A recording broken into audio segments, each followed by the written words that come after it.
Bonjour à tous, j'espère que vous allez bien. Aujourd'hui, vidéo un peu spéciale, on va voir comment c'est fait dans un décodeur télé de Orange. Ici, on a le 12 volts qui arrive et on arrive directement sur un MOSFET. Donc ce MOSFET, c'est un SI4435. Et ensuite, on répartit la tension qu'on a en sortie sur tous les régulateurs qu'on va avoir un peu partout. On a par ici, ici, on a tout un tas ici. Donc on a des simples régulateurs de tension et on a des convertisseurs de tension DC-DC pour obtenir une plus petite tension. Voici maintenant le datasheet du MOSFET SI4435. Donc c'est un MOSFET de canal P. On a la petite flèche qui sort pour la source. Donc je prends la feuille, je vous fais un MOSFET canal N. Canal N, la flèche elle rentre. Canal P, la flèche elle sort pour la source. Tout l'inverse des transistors NPN et PNP que l'on connaît, les transistors classiques. Donc pin 1 et pin 2 et pin 3, c'est la source. Ils sont en commun, comme on peut voir ici sur leur schéma. Pin 4, ça va être la guette. Et pin 5, 6, 7 et 8, ça va être le drain. Donc ça représente, alors nous dans notre cas c'est un canal P, ça représente ça. On a la source, le drain, et on a à la commande la guette. C'est un MOSFET qui est prévu pour 20 volts, 8,8 ampères. On a ici au milieu de la carte, sous le blindage, le processeur vidéo. Donc lui, il sert à décoder le signal audio et vidéo haute définition, donc en HD. Ici, on a une petite ROM, donc elle est programmée d'usine, celle-ci aussi. Il y en a une des deux qui va contenir aussi le soft du décodeur Orange. On a ici de la RAM. Dessus, c'est écrit 2WL22 et ensuite D9LHT. Donc, j'ai rien trouvé sur cette RAM sur le net, mais en tout cas, c'est de la RAM, c'est sûr. Le convertisseur audio et vidéo, il est associé à un quartz de 30 MHz. Donc, c'est un quartz bas profil. Ici, on avait le disque dur qui venait se mettre dedans. Il se connectait ici, en fait. Ici, vous avez un circuit intégré, bien sûr. C'est un RTL 8201 RCP. Donc, c'est de U71. Et c'est le contrôleur Ethernet. Puisque la vidéo va venir par le signal d'Internet sur la prise Ethernet ici. Et ici, on a un petit transformateur qui vient faire une isolation entre la partie Internet d'arrivée et la sortie qui va venir fournir le signal audio et vidéo au décodeur. Donc c'est une isolation qu'on utilise par exemple pour protéger contre les surtensions ou en cas de foudre. Ça permet de logiquement protéger l'appareil, de l'isoler par rapport à l'Internet. Ici, c'est le circuit U40, c'est un STV0903B. Alors lui, c'est un démodulateur multistandard satellite télé. Et ici, on a la partie tuner entre le convertisseur ici et la prise de la parabole. Donc ça, c'est le tuner. Ici, on a le tuner normal pour la télé. Le circuit que vous avez ici, c'est un W24550-50M. Il sert à faire la démodulation pour le tuner que vous avez ici, le tuner terrestre, tuner télé, et il est associé à un quartz de 12,4778 MHz. Bas profil toujours. Ça c'est le modèle du décodeur, un SMT-E700 de Orange. Grand Cru 2. Grand Cru, on se croirait dans les vins là. Ici, vous voyez, il y a un MOSFET associé à une self. Là, il y a une grosse self de puissance. On a des régulateurs. C'est l'alimentation qui va venir alimenter les étages ici. Nos circuits intégrés. Le U45 que vous voyez ici, lui, c'est un AOZ 1031A. Donc voici le circuit intégré, le AOZ 1031 AI. Donc la pin 1, c'est le GND. La pin 2, c'est VIN, la tension d'entrée. Donc il faudra avoir une tension d'entrée entre 4,5 volts et 18 volts au maximum sur la pin 2. Pin 3, on va mettre également au GND. La pin 4, c'est FB. Donc si on lit ce qui est écrit pour FB, c'est marqué feedback input. The FB, alors je prononce très mal l'anglais. Ça va nous servir en gros à fixer la tension de sortie. Ensuite, la pin 5, c'est une entrée comparaison. Pin 6, c'est enable. La pin 7, c'est LX. Et pin 8, c'est LX. Donc en fin de compte, c'est la sortie, LX. Donc je vous fais voir maintenant le plan de montage.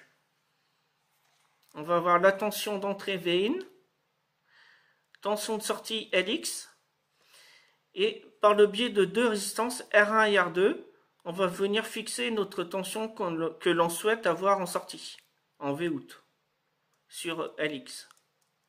Donc là, dans le datasheet, je vous donne la formule pour avoir la tension Vout. C'est 0,8 fois, entre parenthèses, 1 plus la valeur de R1 divisé par R2. On ferme la parenthèse. Donc on va multiplier ce résultat par 0,8 pour avoir la tension de sortie. À titre d'exemple, pour avoir 5 volts en sortie, pour R1, je vais avoir une résistance de 52,3 kΩ. Et pour R2, je vais avoir 10 kΩ. Pour avoir 1 volt 2, je vais avoir 5 kΩ pour R1, ou 5,1 kΩ, c'est la valeur standard. Et je vais avoir 10 kΩ pour R2. Sur le régulateur ici en sortie, on a du 12 volts. Et sur le régulateur ici, le U62 en sortie, on a du 2,5 volts. Le régulateur que vous avez ici, le U35, c'est également un régulateur pour avoir 2,5 volts en sortie. Donc là, on a fait cette partie-là, et on a vu toute la partie ici. On va voir le reste maintenant. Hop là. On va maintenant voir cette partie-là. Donc, s'il y a du chacarton à différents endroits, c'est tout simplement pour éviter l'identification de ce décodeur. Donc ici, on a une mémoire NAND.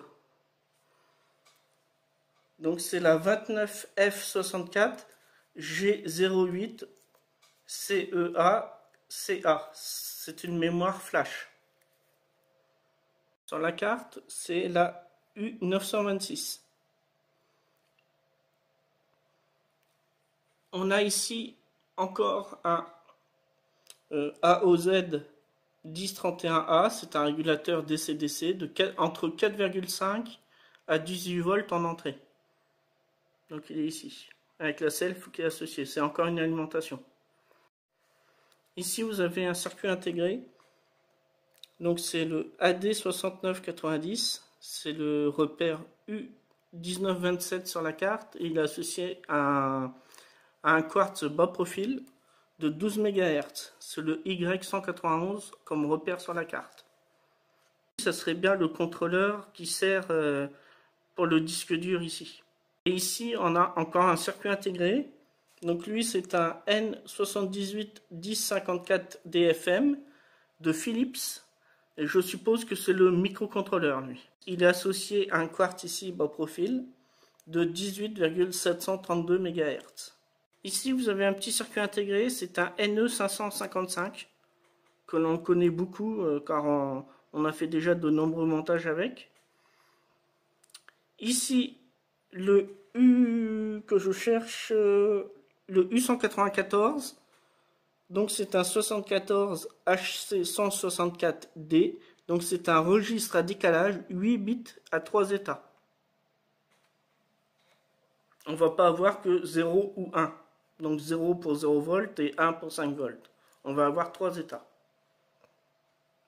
Un état intermédiaire. Ici vous voyez, il y a encore 4 circuits intégrés qui sont fixés sous le connecteur de la carte d'accès.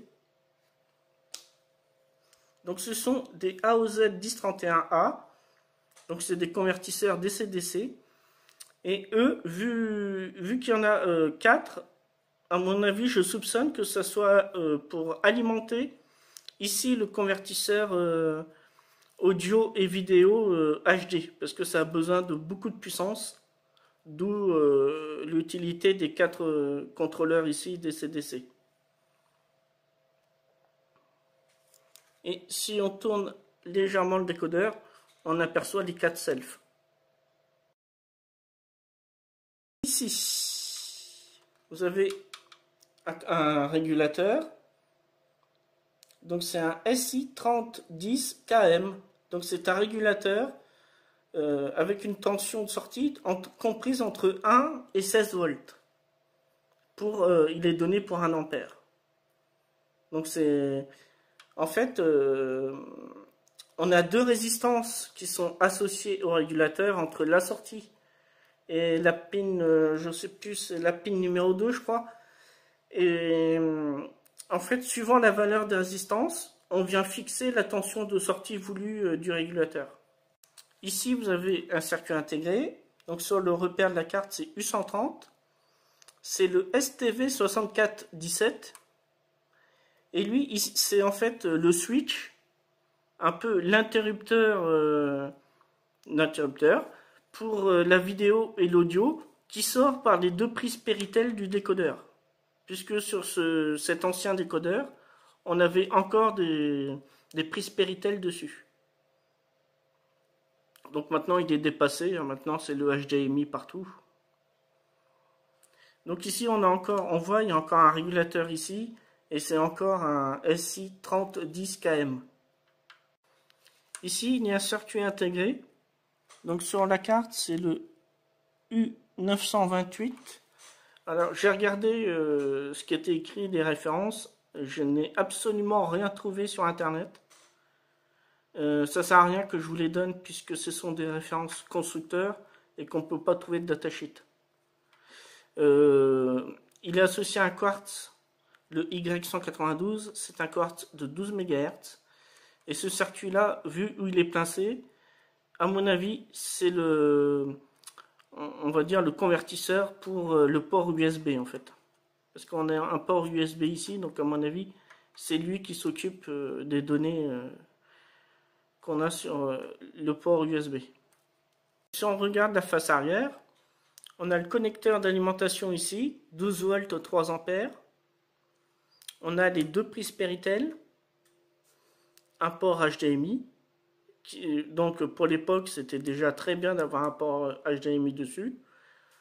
Ça c'est la sortie audio, si on veut raccorder un amplificateur dessus.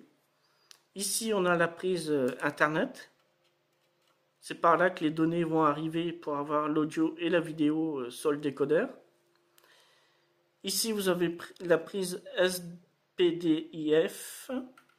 C'est la prise Dolby. Ici, vous avez la prise pour relier une parabole. Et ici, c'est le tuner télé simple que l'on a tous sur toutes les télés en fait. C'est le tuner terrestre. Avec la fameuse antenne râteau sur le toit. Je ne vous avais pas fait voir au début la face arrière, parce que je pensais vraiment qu'il y avait un code d'identification sur le décodeur, donc je voulais pas le faire voir. Et en fin de compte, il n'en est rien. Sous la carte, je vous ai pas fait voir, mais si on enlève la carte, il y a un blindage pratiquement sous toute la carte. Donc il faut déjà faire sauter le blindage.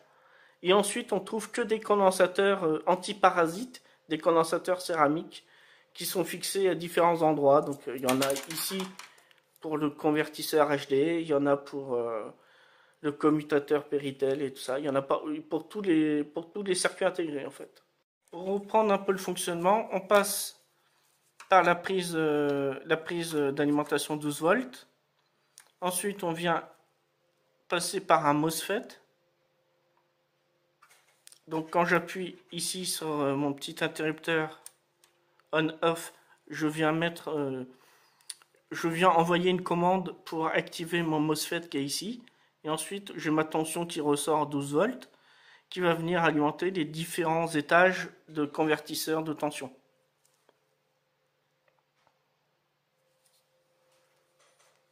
Donc pour l'époque, c'était une sacrée technologie quand même.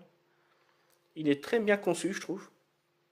Moi, je trouve qu'il y a un peu trop de régulateurs et de convertisseurs DC-DC, mais bon, s'il y a tout ça, c'est qu'il y a besoin.